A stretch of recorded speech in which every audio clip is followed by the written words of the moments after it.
Okay, how's everybody doing? Doing great? What's that? Is it hot in here now? Yeah, it's hot, man. Alright, how was last Thursday's video lecture? Informative? Insight to last year. Oh, was I yelling at the students or something? You guys will learn analog IC design. You will learn it, love it, live it. All right, any questions? No? Question on the grading. Oh. I haven't checked recently, but I believe this last homework was out of 13 on the spreadsheet, and it says out of 12 on all our homeworks. Oh, it says 13 on yours? Oh, okay.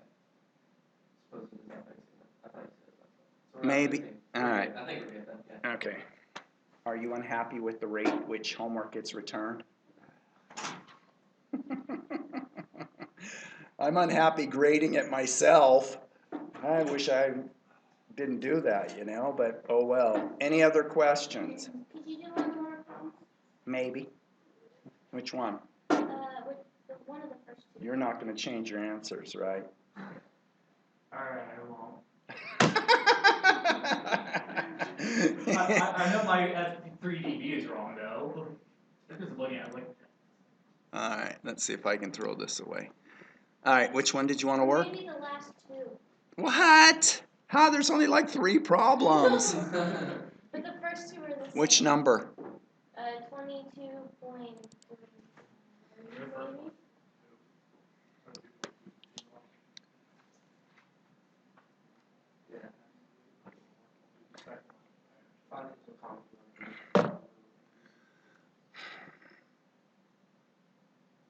Holy cow. What's the number? 22. This one? You need me to work this one? Okay, just do the next one. Well, I mean, wait, let's discuss this. So what's the 3 dB frequency, just looking at it? What's the output resistance here? R out N in parallel with R out P. So what's the 3 dB frequency? 1 over 2 pi R out N in parallel with R out P times 10 pico. Why is that R out? What's the resistance that looking in here to ground? R out in. What's the resistance looking up here? Why isn't it 2? Why aren't you counting both of them? Wait, this one goes into a source, right? How much AC current flows in this?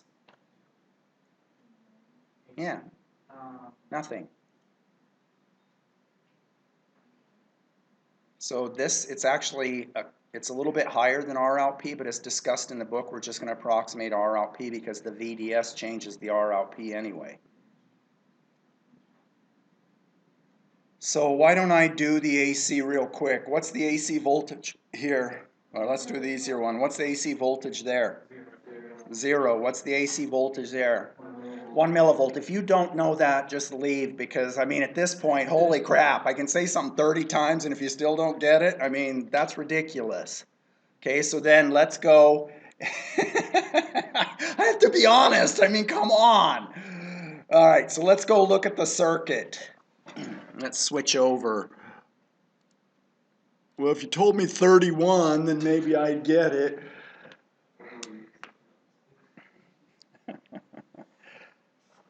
So is everybody okay if I don't draw the tail current source of the diff pair?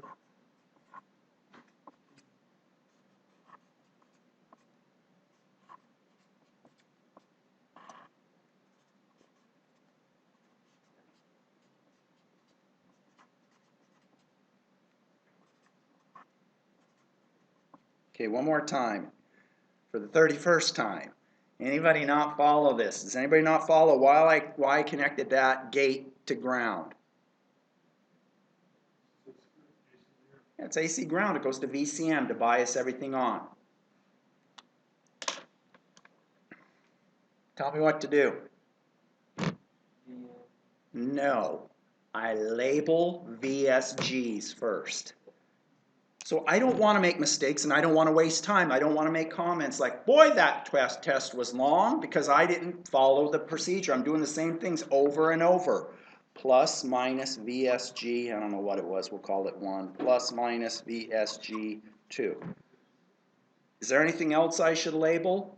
Well, I know the current that flows down here, ID, is going to be mirrored over there, ID. It's going to be the current that flows there, ID, which is going to be the current that flows there, ID.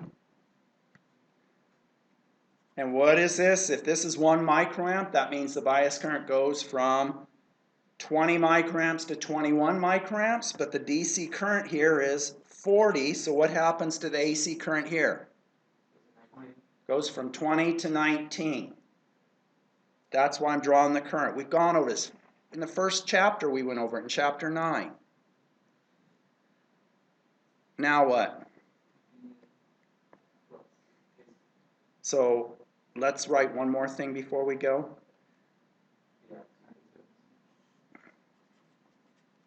Why don't we do R out N in parallel with R out P? And why don't we go ahead and do the following? Just to model these two and write 2ID. Just to be different. So these two currents are modeled by this. The output resistance is modeled by this. So F3dB, since I've modeled all this externally, I can Thevenize this, but the 3 dB frequency set by the RC time constant. You know, I say this and I'm like, this is super easy, but then I'm wondering, do they believe me? Do they believe me? And the answer is no, they do not. So I'm going to prove it.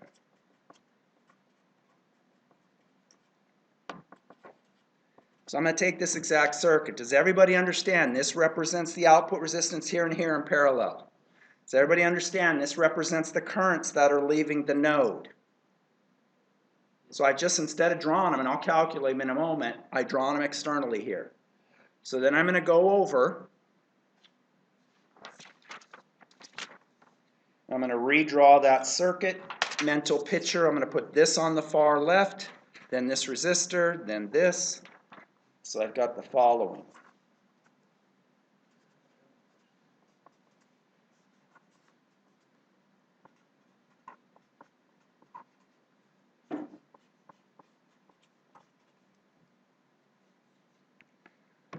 When I go to Thevenize, which side do I put my plus and minus on?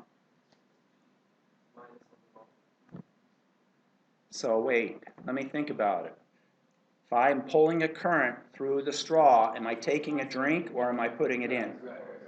Yeah, the way I remember it, when I learned Circuits 1, spring of 83 or fall of 83, something like that, was the arrow always goes towards the positive when you Thevenize. You burn that into your head, then you don't have to think. And then it makes sense because if I pull a current back through here, then what happens? I get a negative pressure, right? Doesn't matter for the 3 dB frequency what the polarity of this is. Nope. What's the value of this? Wait, what am I Thevenizing? Let me ask a more simple question. Where do I draw my 2 ports here to Thevenize? And I'm Thevenizing looking back there, right? Okay. So now, this is what's the open circuit voltage then?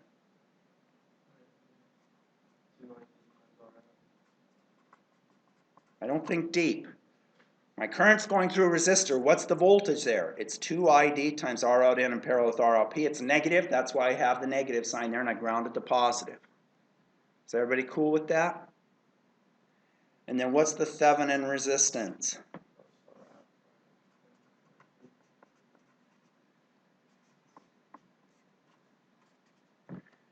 And does everybody see the 3 dB frequency? But I don't believe you do. So here's what I'm going to do. I'm going to call this voltage here V in. And I'm going to ask, what is V out?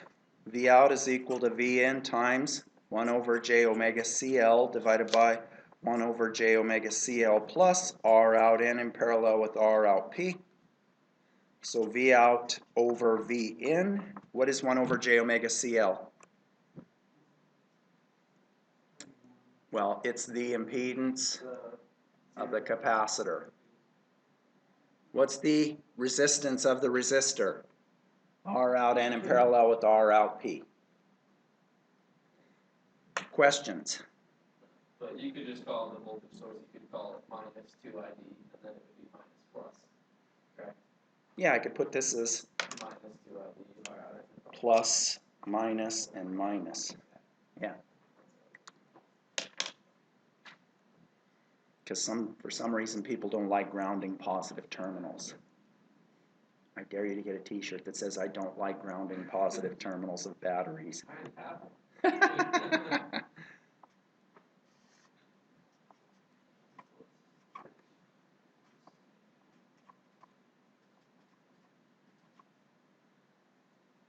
Anybody agree or disagree? And by definition, where's the 3 dB frequency? When we transition from the real part dominating to the imaginary part dominating, and how do we determine that? When they're equal. 1 equals 2 pi f 3 dB times CL times R out N in parallel with R out P. Or, solving for that, f 3 dB equals 1 over 2 pi f CL times R out N in parallel with R out P. Or I can rewrite this as 1 over 1 plus J F over F 3 dB.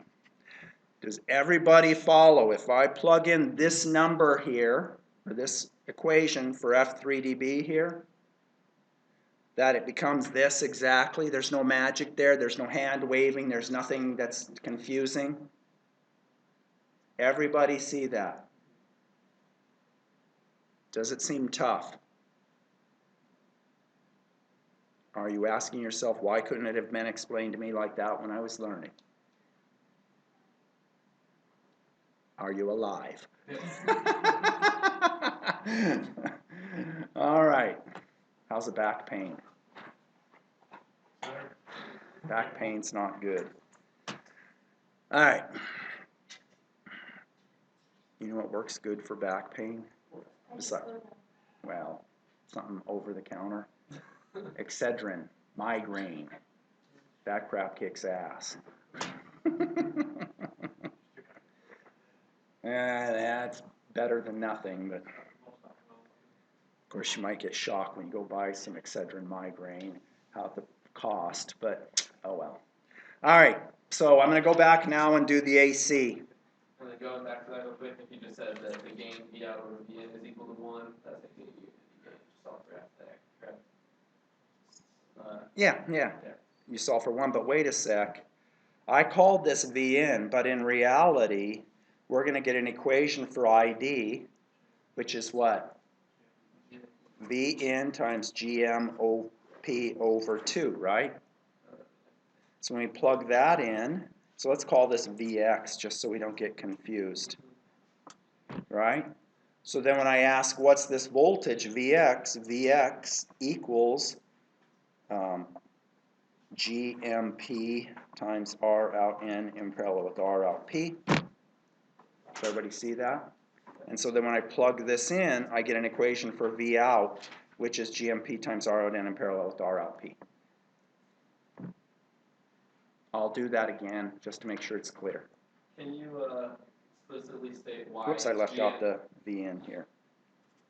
Why exactly is it GMP over 2? Yeah, I'm going to derive it right now. I don't want you to think I'm ripping you off. I'm going to derive it. So I'm going to write the equation. You're going to help me. I'm going to go plus minus. Now, I don't think deep when I do this. I'm going to pick one side that as I travel around, if I go into the minus terminal, I'll put that on one side. If I go into the plus terminal, I'll put that on the other side, or I'll put it on the same side as the first with a subtraction. So I don't think deep. So I get 1 millivolt plus VSG1 minus VSG2 equals 0. Looking good? I'm going to pause for a moment and notice something.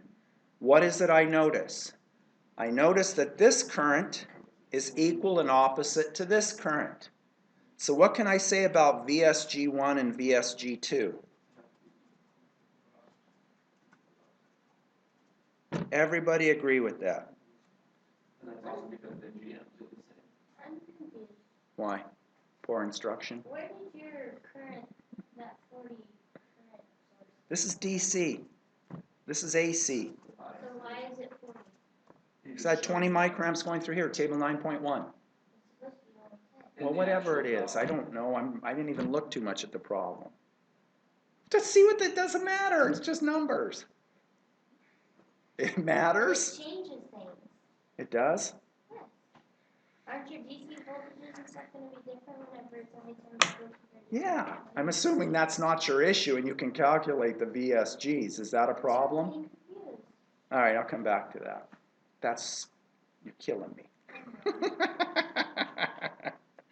All right. Does everybody agree with this?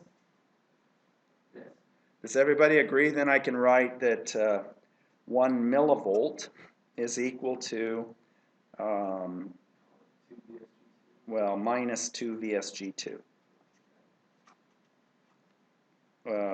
Minus 2 VGS1, sorry. Yeah. Is everybody okay with that? And then what is the next equation I write? Or we can write VSG equals, Ideal. is everybody cool with that?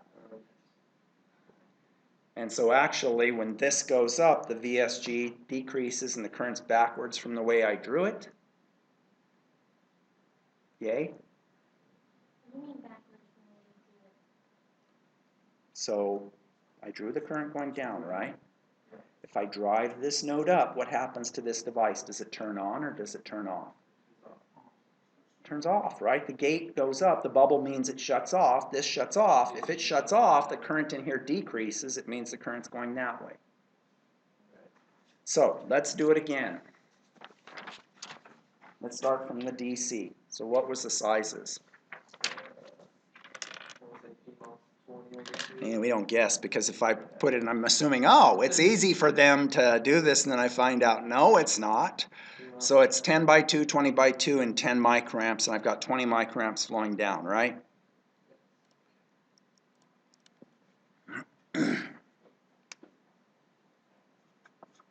See, I wouldn't have to draw this if we were doing PowerPoint. So is everybody cool with this?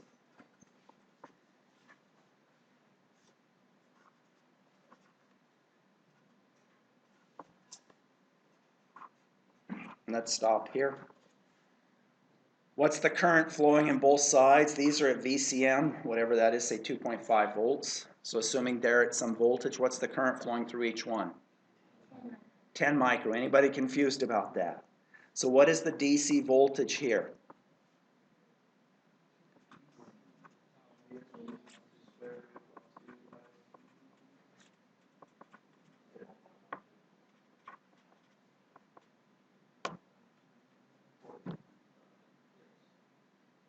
That confused you, huh? No, I got that right. All right, we'll continue going down. He made fun of me in class. That wasn't fun. What am I going to do next?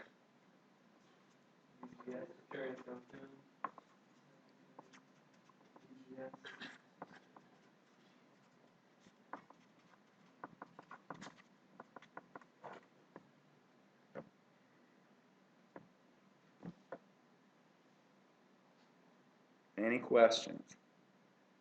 Have I just calculated every voltage now that I know these two and these two? What's So this even for the voltage? DC, we can just ignore the top PMOSs. It's a current mirror. What do you mean ignore them? I'm not ignoring them. It's a current mirror. Yeah, I did. There's the 20 microamps right there. You're reading the book, right? Because look. Just kidding. Just kidding. You're giving me a heart attack. My blood pressure's going up. What does that say? Same point. What figure is this? 20.2. You didn't read this? I can't read that. Very blurry. There, figure 20.2. Let's do the AC part again. One more time, since this is a good final exam question. Yeah, it is, because it's so easy. Someone can't get this, I feel no guilt not passing them. Of course, I never feel guilt about not passing anyway. Can you Especially, explain why, like, nothing else matters for the alpha resistance, only of those, the two that are parallel? sure. Let's go and redraw the circuit. Or can you show it in that? No, I'll do it here.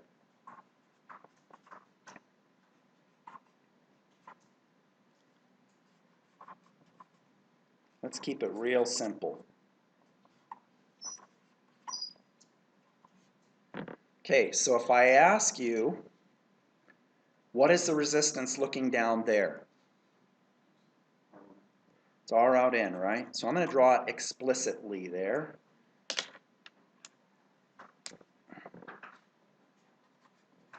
Just like that, right?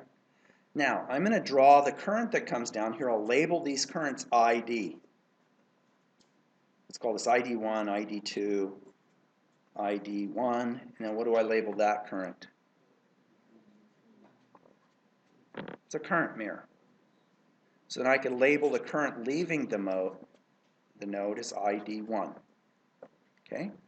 Let's say I put in a voltage where it's differential, it's a diff amp. So this goes up by 1 millivolt, and this goes down by 1 millivolt.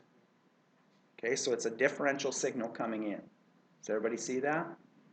Well, as this goes up by 1 millivolt, it shuts this off, right? This goes down by 1 millivolt, it turns it on. Turns it on by the same amount as this shuts off because the currents are balanced. So what happens to the voltage here?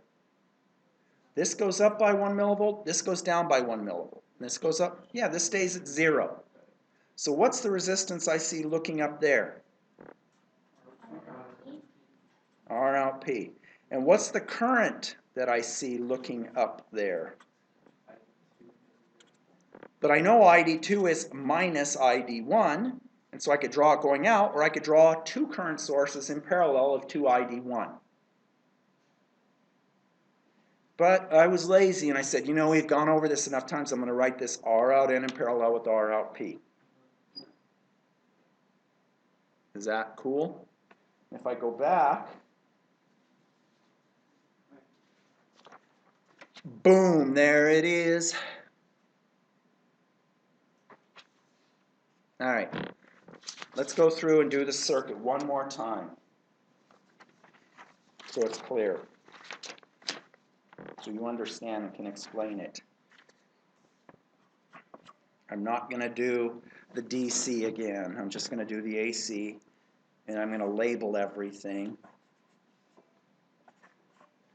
And this one I'm going to call V in.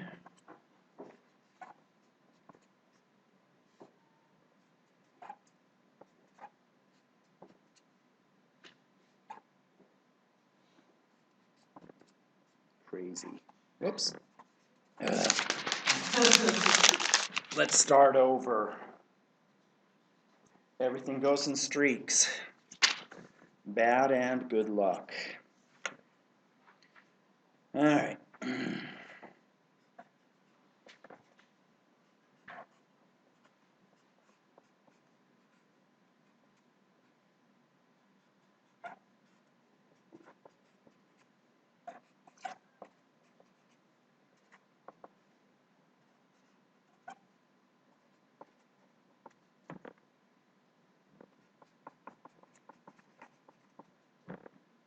Okay, what do I do first? Label DMC. Yes. Need a pause button. A what? The pause button. Now, why don't I label the currents?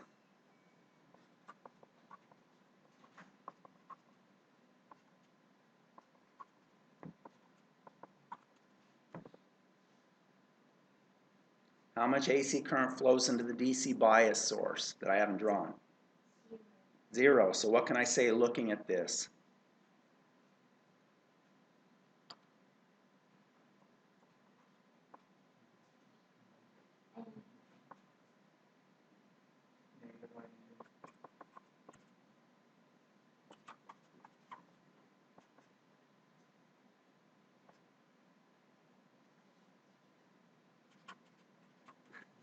I'm trying to do it different, but I don't know how. I mean, okay?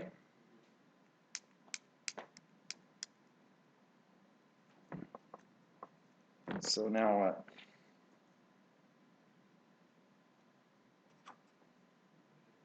When I do it, it looks easy. When you're on the test and you have to do it, and he wants you to be able to do it, that's why I don't just start saying it. I ask, what do I do? So you pause and think. Because if I'm just doing it, go, yeah, yeah, yeah, yeah, yeah. And then you take the test and you're going, no, no, no, no, no. So I got a quick question just on labeling the currents.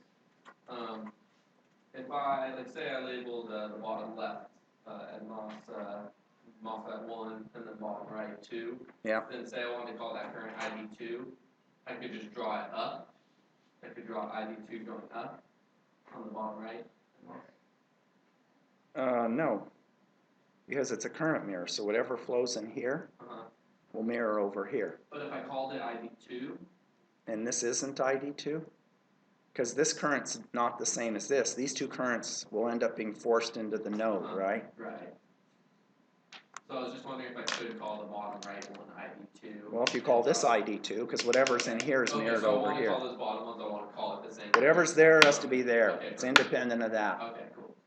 Because if this is changing, it's pushing current in the same direction as this. It's not mirroring. This one's mirroring this one. Okay, perfect. Thank you. Questiones before I proceed.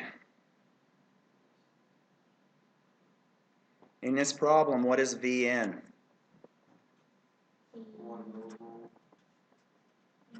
Does everybody agree with that? So what is VSG1 then?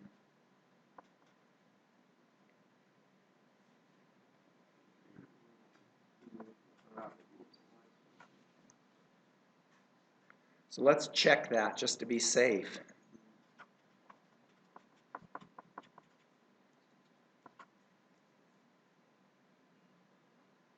Should we check it? So I've got, let me put it in here. VSG1 would be plus minus 1/2, plus minus 1, and then VSG would be plus minus 1/2. Does this voltage here, plus minus, equal this plus this? Is it correct?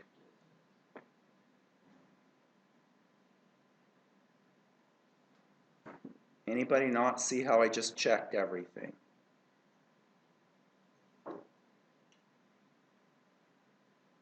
Anybody? Because I got 1 here. These are equal and opposite. So since they're equal, they have to sum to 1. Well, the KVL says they have to sum to 1, but since they're equal, then that means they have to go to 1/2. What kind of coffee are you drinking? I think you need a little bit stronger stuff there.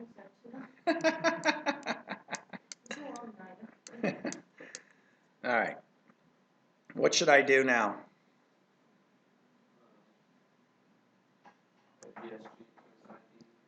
Okay, so ID1 is then equal to GMP times minus 1/2 millivolt.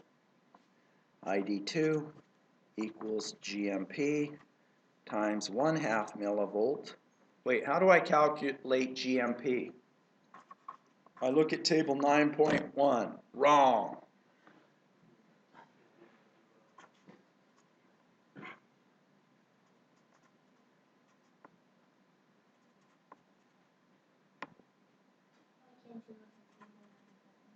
Because it's different currents and different sizes. No, the current is just passive in your. And the sizes are different. Instead of it being 30 by 2, it's 20 by 2. You know, I say that jokingly because after I've done this enough times, everybody thinks table 9.1 is magic. That's the solution to everything. And then when they lose massive points, They're like, you only gave me 5 out of 20, and I'm going to be like, you did none of the calculations. You copied values from table. But, what do I say? All right. Anybody have questions on that? You could also do the other equation, correct? Yeah. Once you know the VGS, same thing. Yeah. Cool. All right. Now what? What's the current flowing through here? What is this current? Going into R out ID2, which is GMP times 1/2 millivolt. What's the current that's flowing out of the node? It's, yeah, GMP times minus 1/2, or if I flip it around, it's going to be going in. When I get rid of the minus sign, I can just take this and multiply times 2. What? And that's the total current that's going. Yeah, oops, I left out the VN. Oh, no, I didn't, times the 1/2 millivolt. So that would be GMP times VN. So what is V out?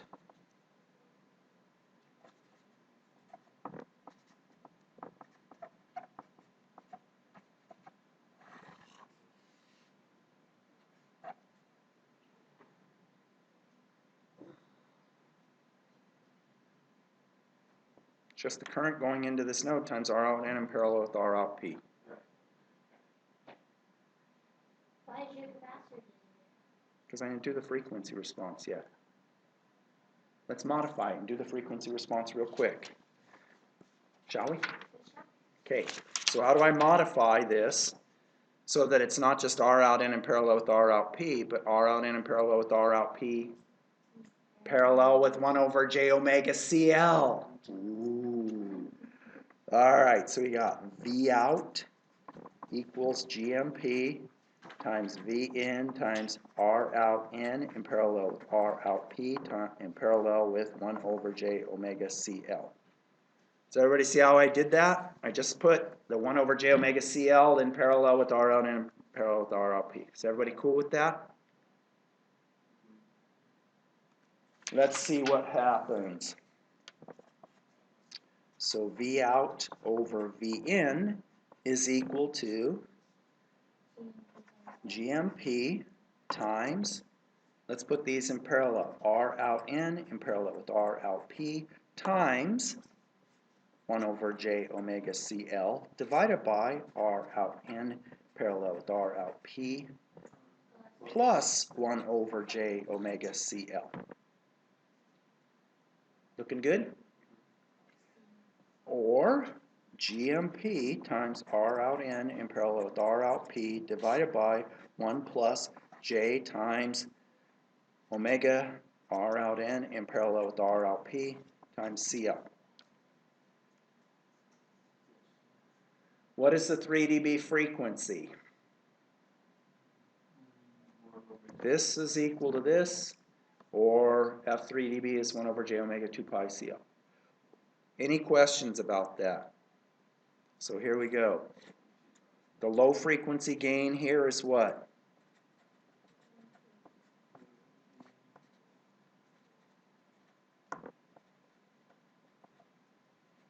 Everybody see that? The 3 dB frequency is?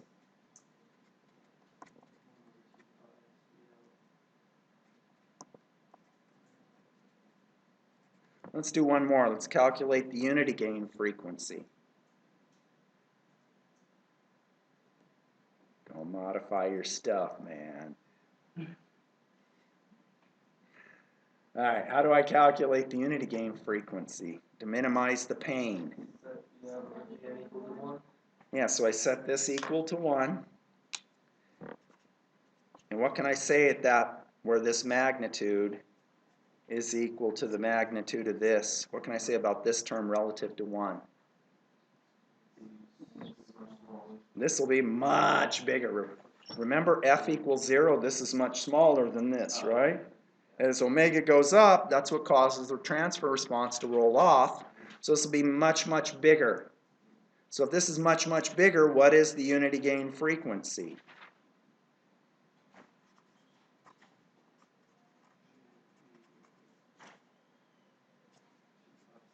Two pi F unity, fun, times R out N in parallel with R out P times CL. Or solving for F unity,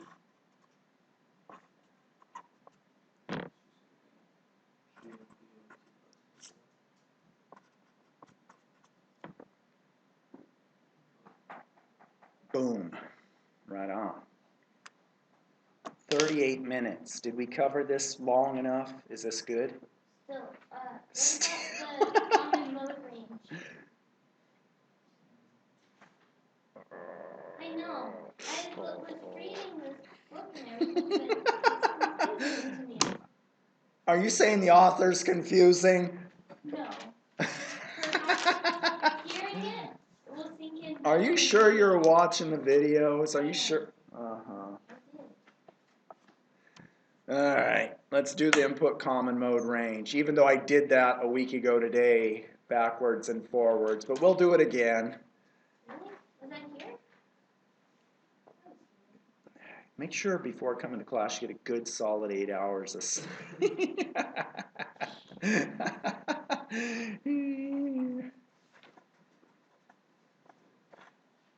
Okay, what's this voltage here? What's the minimum voltage I have there? So what's this voltage? VDD minus VSD set. At most, right? Let's draw one side. What's this voltage?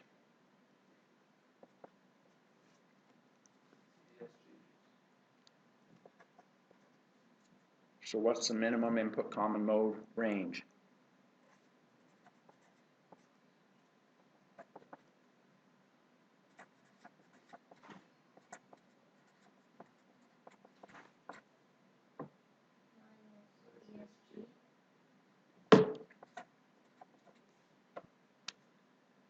Is that tough?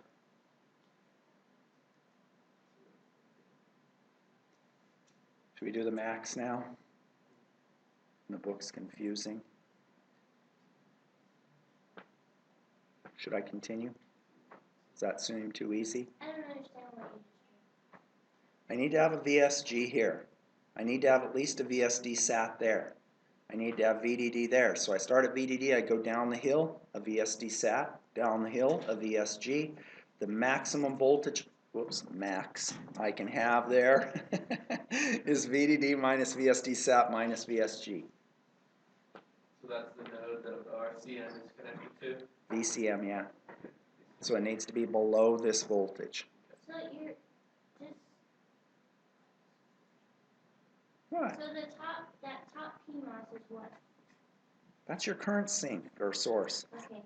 Here, let's do it That's on- just like your input. Let's do it here. What's this voltage? VDD.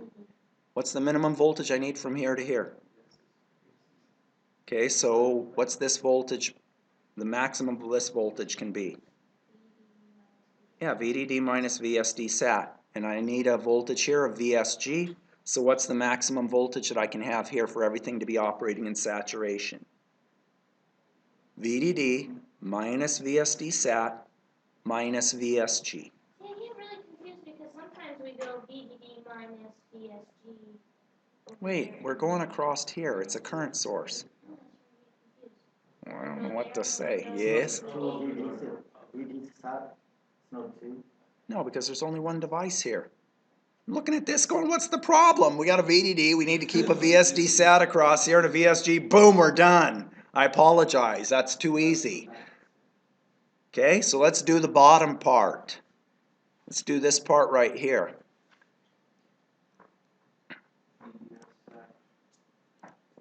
Can you just look at it and say BDS sat plus B threshold B?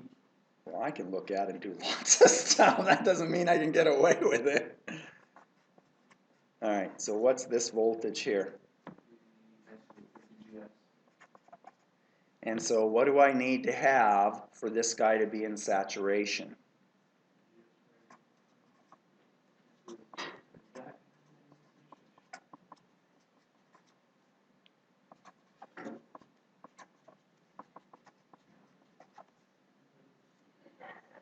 What is V drain here?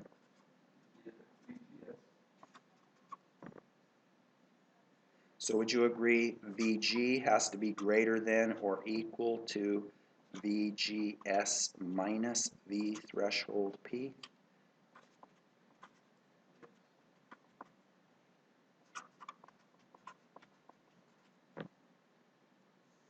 Did I go too slow?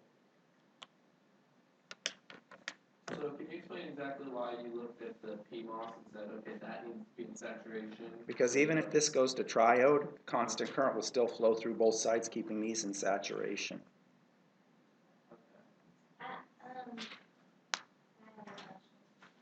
So why in the book is it, you have on page 714, that's looking at, Well, now wait a sec. This drain's connected to a VGS. On the figure in 714, the drain is connected to a VDS SAT. So it's a different circuit. You're asking, why can't I take that circuit, which is different topology than this one, and use the same equations? You don't use equations, you know what's going on, and then you derive what's happening. but the bias circuit is your current sink, right? Isn't that The your? bias circuit is the Yeah, where current. it's bias 3 and 4. Wait, and we need to move on because this is not good. This drain is at VGS. When this drain is at VGS, the topology that we have, my input minimum common mode range is VGS minus V threshold P. Just derived it. This drain is at VDS SAT. It's not at VGS, it's at VDS SAT. That's a whole threshold voltage below. In this case, the inputs can actually go below 0 because I'm not holding this voltage way up at VGS, rather I'm holding it at VDS SAT. Different circuit topologies. Okay. Any other homework questions? Was that helpful? Well, we got a half hour. I was going to give a quiz today, but apparently we'll delay that till Thursday. Okay, so I want to talk about voltage references. We'll see how fast I can go in a half hour. So you can do your homework. Yeah. It shouldn't be too bad.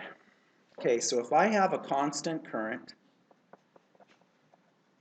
and I put it through a diode, and in this class, the diodes that we make are going to be parasitic PNPs, which look like the following. And so this is a P plus and an N well, this is the N well, and this is the P substrate. And if you look at the cross-sectional view, you get something that looks like this.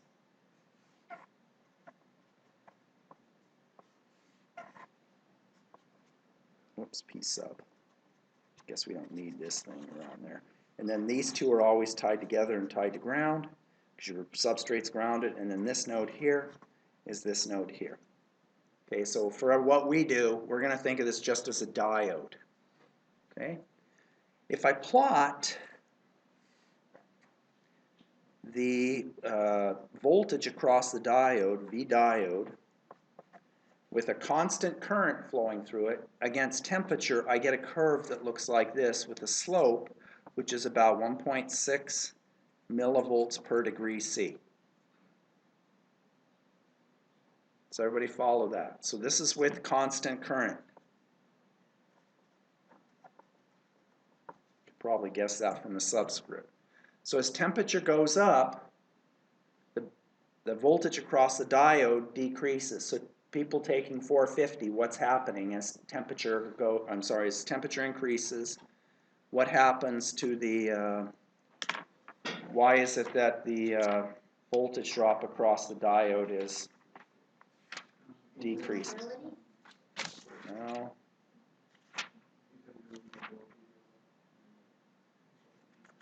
Well, wait a sec. You're scaring me. Was a forward bias diode is the current mechanism for conduction, drift, or diffusion? If the diode's forward bias, is it drift or diffusion that carry motions carriers in there? And you should know because you took 320 with me. Diffusion. Remember the forward bias diode, we have to shut it off, we have the diffuse carriers on each side of the junction, so why, when you say mobility, why does that raise my eyebrows? Because drift is related to mobility, how fast the carriers can move, not diffusion. Diffusion is for forward bias junctions where we have carriers diffusing out each side. I mean, that's like, have you covered PN junctions in 450? You should know drift isn't used. I mean, talk about that reverse bias when you have like thermally generated carriers, and then what happens is you reverse bias the diode to the depletion region. Yeah, it increases. So then you have a bigger volume. What happens to the thermal generated carriers? They get generated, they see the built-in electric field, they get swept out, so your leakage current goes up. Right? That's why as you reverse bias a diode, you get more leakage current. But you don't, when you're talking about forward biasing, you got me off rambling here. When you talk about forward biasing, you don't say drift, because that's not related to the current conduction in a diode. Talk about diffusion. So now, one more time. Why do you think the carrier, why do you think the voltage across the diode, well, let me ask a simpler question because now I'm about ready to cry. How does the band gap energy of silicon change with temperature?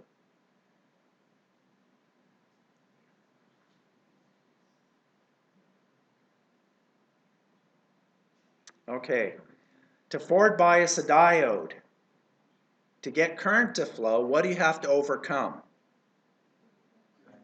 The built-in potential. Does everybody agree with that? So I have a built-in potential, contact potential between the two materials. We all recall that? What do you think happens to the contact potential between the two materials as temperature goes up if the voltage across the diode decreases? What happens to the contact potential? Okay, I got to overcome this contact potential to get current to flow. If I increase the temperature, apparently the voltage drop across the diode is decreasing. So what do you think is going to happen to the contact potential between both sides? It's got to decrease as well. I got to overcome this contact potential, but you're telling me that for a given current, if the temperature goes up, I don't have to work as hard. I don't have to apply as large a voltage across the diodes. The contact potential decreases. Is everybody clear on that?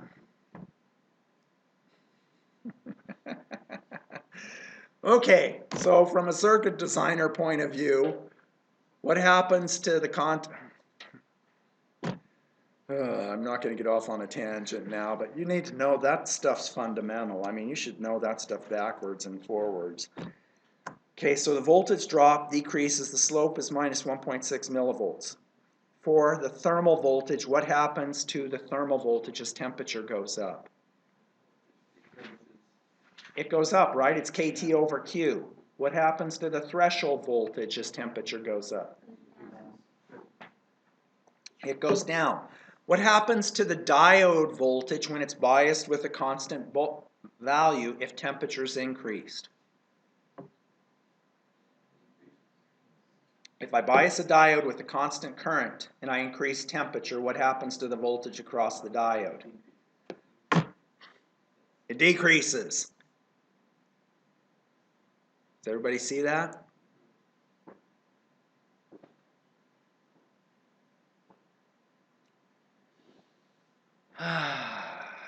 Okay, so I'm hesitant to talk about the contact potentials and write down like for the NMOS, we'll write it like this: V Fermi N is equal to KT over Q times natural log ND over NI. Does that ring a bell to anybody? Yes. Okay, so as temperature goes up, what happens to what happens to this term? Goes up. What happens to the number of donor atoms as temperature goes up? Okay, if I'm mixing concrete and I'm mixing it with the ratio of, let's see, what is it?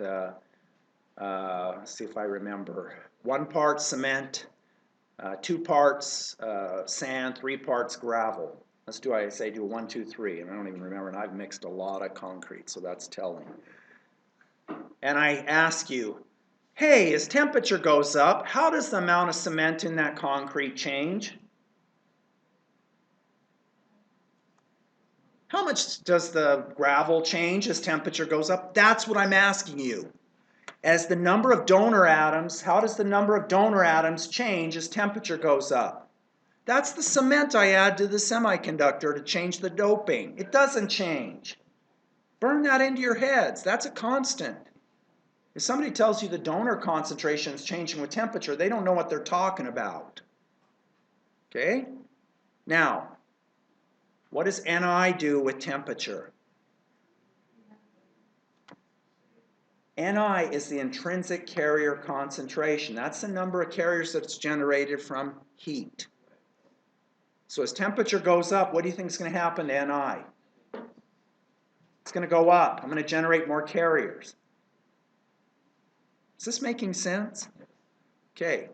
So what happens then here depends on this temperature and Ni, and it actually depends on what temperature range you're working in. But for the temperatures we're working in, this term dominates, and the contact potential, which is the difference between these two,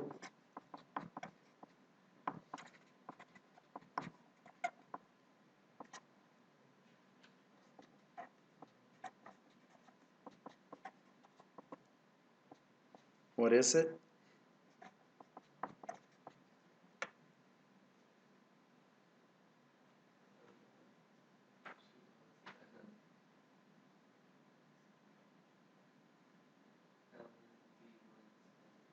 Oops, I got a sign mistake here. It's natural log NaND all over Ni squared.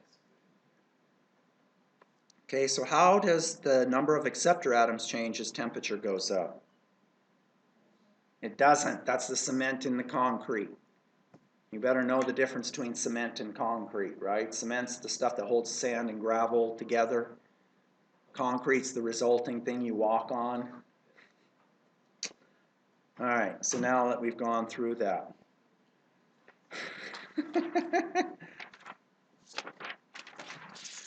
We're going to do some circuits now. You're going to know how to do this. Help me out here.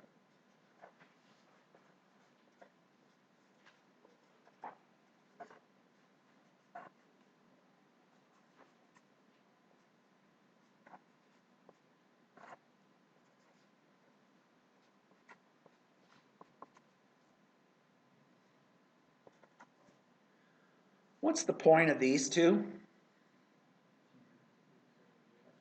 To force the same current through each side. Does everybody see that?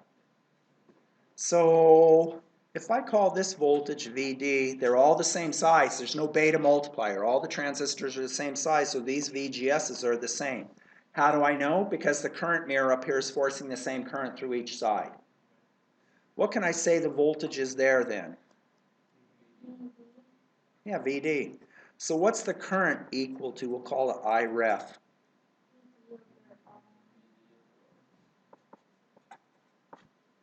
Does this circuit need a startup circuit?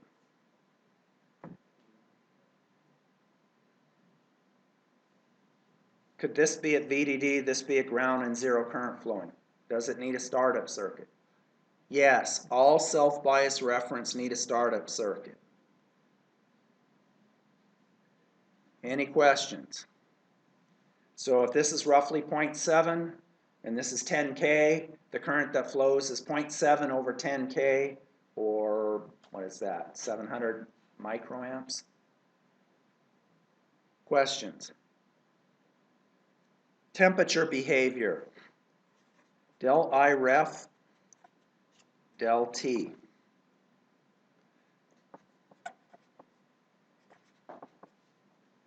Tell me how to take the derivative of that. Well, what is the calculus rule that I used to take the derivative from first semester freshman calculus. Product rule? Okay, so tell me what to do.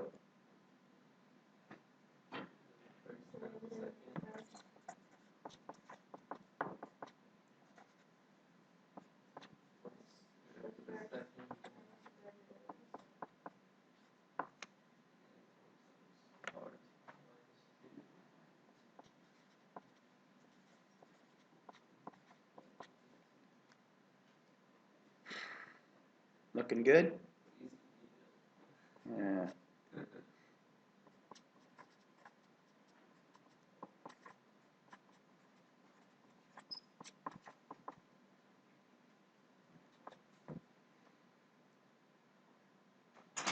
So what is it? What is 1 over I ref?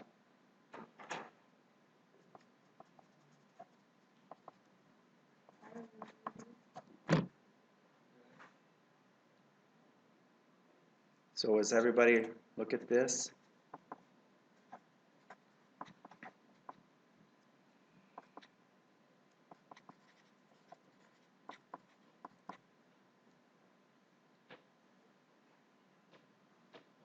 Whoops, I left out a minus sign here. Well, okay, so before I move on, does everybody see how I did the math? Okay, so what is this term?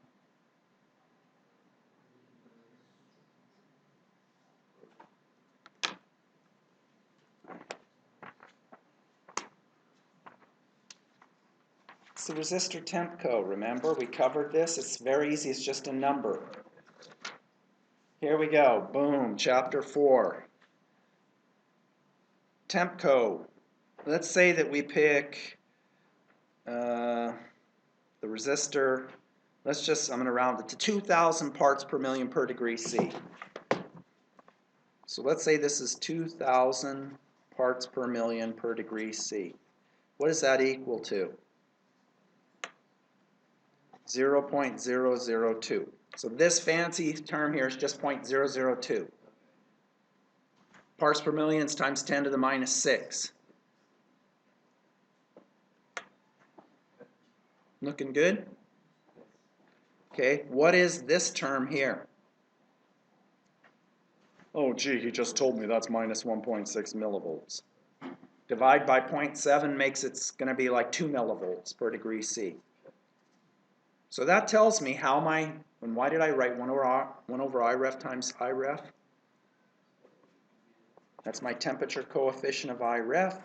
Then I can use that to plot I ref of T, which is I ref of T0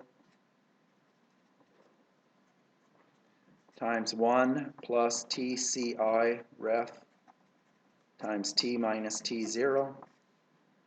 Remember we went through this for the beta multiplier? You didn't assign enough homework though. Okay, so tell me why this is bad. This isn't a good reference. It's got a large negative temperature coefficient. As temperature changes, this term's negative and this term's negative. We're going to get a large change in the output current with temperature. I ideally want to design a reference where the current doesn't change. So let's see what happens if we do the following. You're all reading the book, right?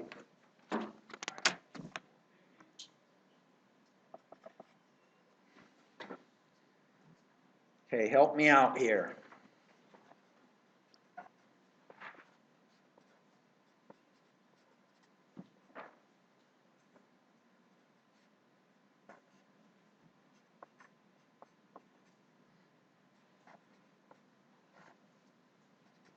Get ready to cringe.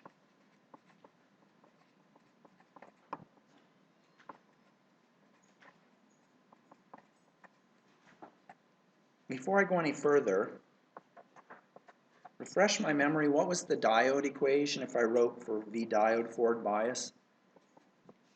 Or for a forward bias diode, can I write I diode equals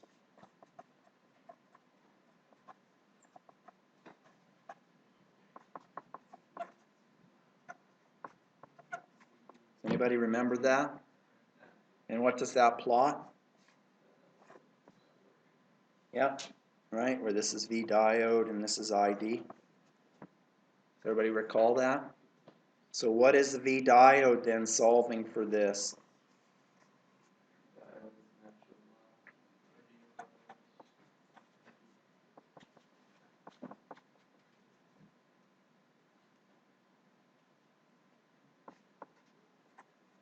If I put K diodes in series, V diode 2, if I've got K diodes in series, doesn't the current ID split between K? So the current in one diode is ID over K. So I could write V diode 2 as V NVT natural log. Whoops.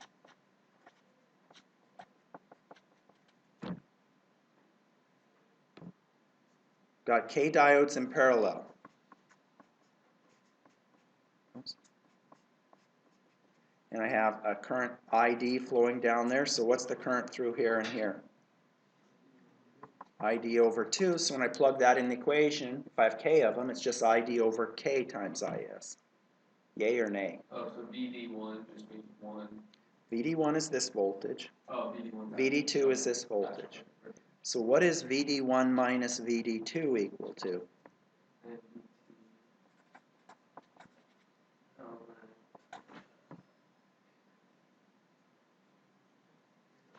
What's natural log of A minus natural log of B?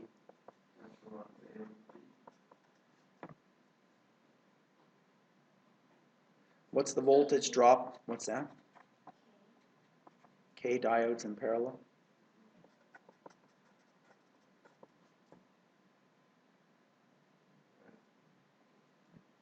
And what's I ref equal to? What's this voltage equal to? VD1, same as before. So what's the voltage drop across the resistor?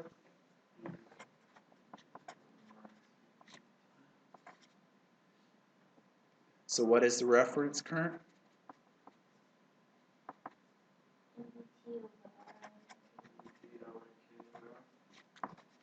How does K, natural log of K, change with temperature?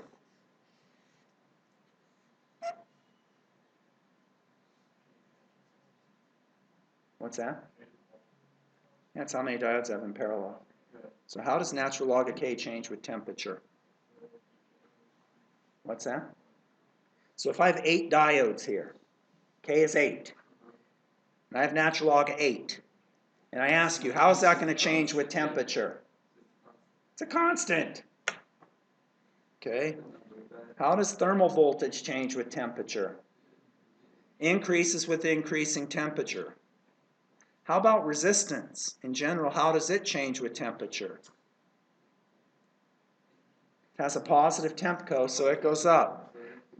So this is better because now this goes up and this goes up at the same time. That leaves my reference current more stable.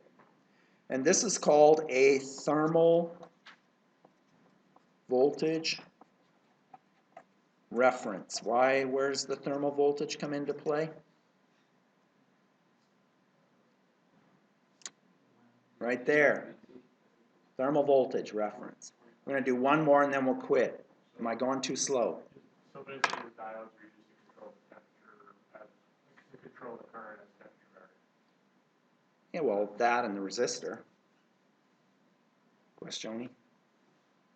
I think I read why VD1 minus VD2. Okay. We're looking for the same current. This forces the same current through each side. These are the same size, so they have to have the same VGS. The gates are tied together, so this source is at VD1. That means since they have to have the same VGS because the same current flows through each side, this side has to be at VD1. It's exactly what we did before. I've got K diodes in parallel, so now the voltage drop across them is going to be less than VD1. The difference, VD1 minus VD2, is dropped across that resistor. So now I'm going to do one more circuit. I'm going to take this exact circuit and I'm going to add to it a little bit. So quick question, how are the tempcos of the thermal voltage and resistance related? Are they similar? They're not values? related. Or They are just the- both go up with increasing Are temperature. they like similar values though? Are they close? Well, it depends how you pick K and N. Right, okay. Yeah, it's a design. Okay, so let's do the following.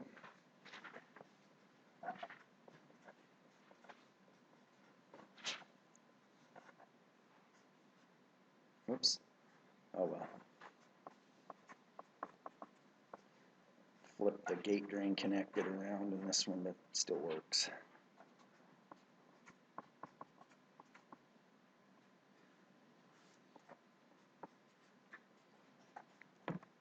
And what is the current that flows in this transistor?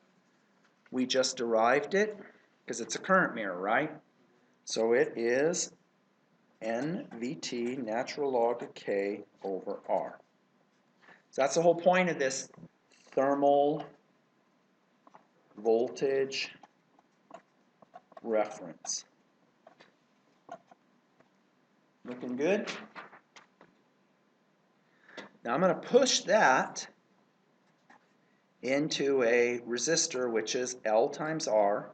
So it's L some value times R bigger, and then into a diode. And I'm going to call this voltage V band gap. And I'm going to write, well, you tell me, what do I write V band gap as?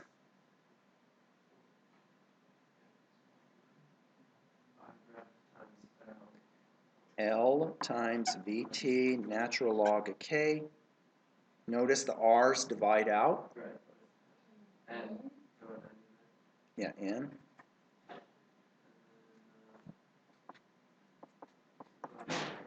minus B. Right?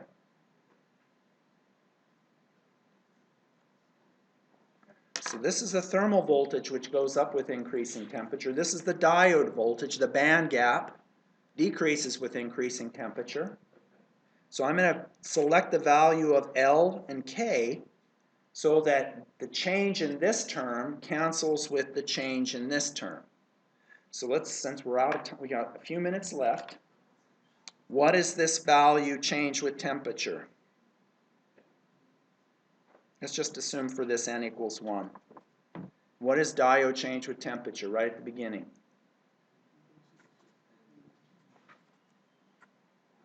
Does everybody agree with that? Okay. So let's say K is 8. Why did I do that?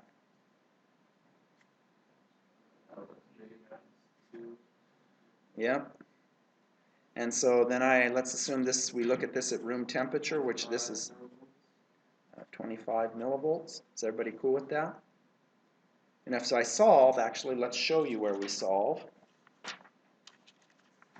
For L, we get on page, where did I do it? We know because we read, normally, band gap reference.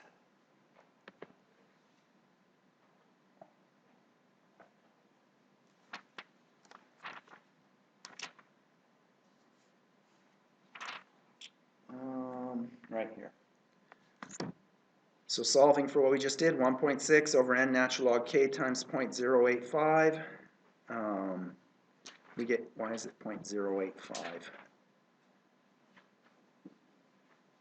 Oh, we picked a value for, The differential voltage.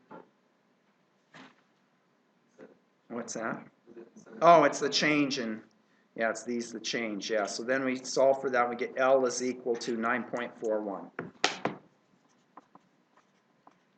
So let's do a quick sim. And if we do that, then the change in the thermal voltage cancels the change with the diode, and we get 0 reference change. So let's look at figure 2338.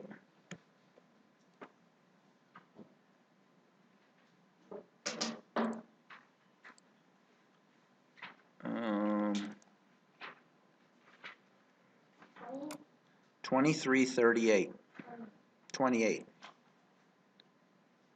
Okay, so what's the deal here? Well, first off, what's this stuff over here? Startup circuit, ignoring my brain. Very important in real life. For seeing the temperature coefficient, this is off and not influence anything. What's the deal with these two? Just using a cascode instead of a simple current source. Right? Well, it's the same thing here, just using a cascode. How many diodes do I have in parallel here? 8. Cancel. Why is it diode 8? Just put the 8 after the name. And then there's my Tempco. I assumed how many parts per million for that resistor? 2,000 positive. There's I got to make sure I put the Tempcos on all the resistors or else it doesn't work. Right? And there's my L is 9.4, whatever it was, 9.41 times 52K. There's my diodes here. I put 8 in parallel. That doesn't matter as much. I run the sim for changing temperature. And that's what I get. Once the reference turns on, you see how the temperature changes from 0 to 100 degrees in 25-degree increments. And I can see, and just for the heck of it, you see how much the voltage changes? Pretty stable, over 100-degree change. Probably all have band gaps on you, at least one in your cell phones, if not more. Let's go modify this real quick and do a dot temp. Let's do a DC sweep. Temp from 0 to 100. 100. Let's make sure that we have 5 volts. So this is sweeping the temperature where VDD is held at 5 volts. And let's see what happens. What's going on? Oh, that's interesting.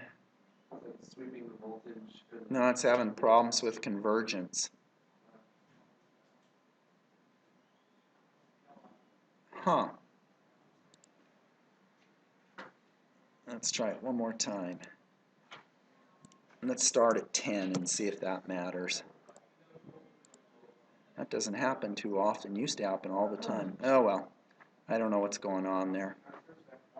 Alright. Let's stop here. Does anybody have any questions? Enough material? You're going to read the chapter? Alright. We'll see you on Thursday. We will have